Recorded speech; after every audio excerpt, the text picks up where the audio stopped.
Bonjour à tous, soyez les bienvenus à notre paroisse invisible. Ce sera la dernière vidéo que nous publierons.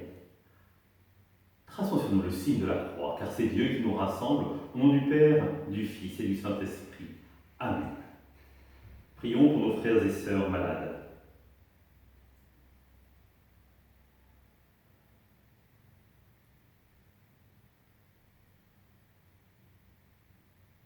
Prions pour les soignants et tous ceux qui œuvrent pour le bien commun.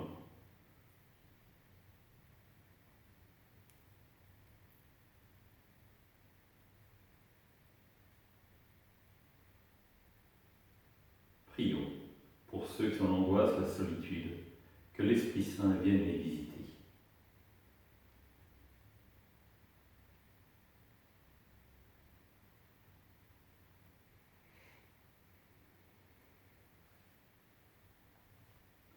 Pour magnifier sur la communion, je vais maintenant allumer cette bougie au cierge pascal.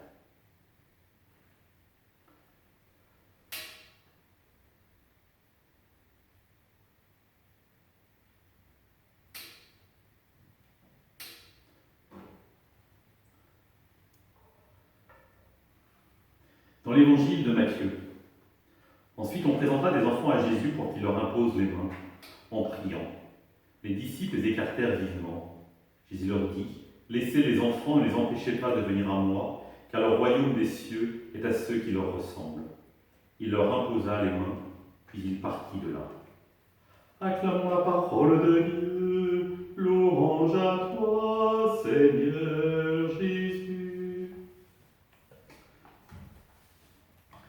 On présenta des enfants à Jésus pour qu'il leur impose les mains. Qui? On n'en sait rien.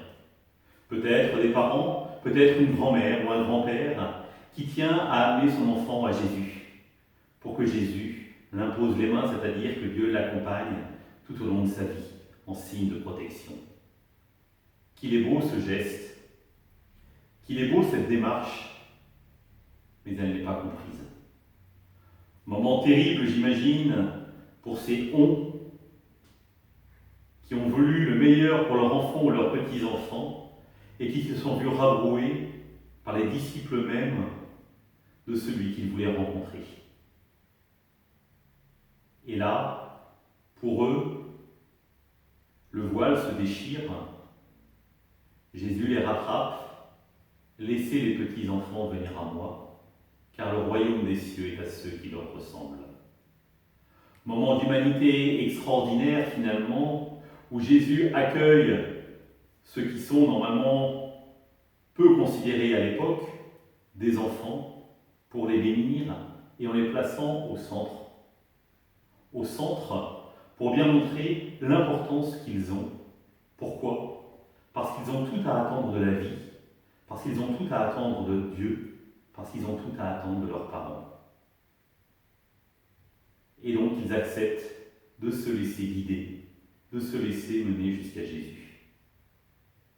Le Père Sobrier, notre ancien évêque, aimait raconter cette histoire. Un jeune à Lourdes témoignait en disant « Lourdes, c'est le monde à l'endroit, parce qu'on met les malades au premier rang, les plus petits. » Et c'est ça que nous devrions vivre dans notre société.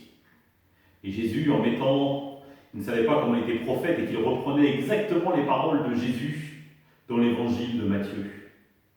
Accepter de mettre le plus petit, le plus faible, le plus vulnérable au cœur de notre société pour prendre soin d'eux, pour manifester à travers nous, que la tendresse de Dieu soit manifestée à travers nous.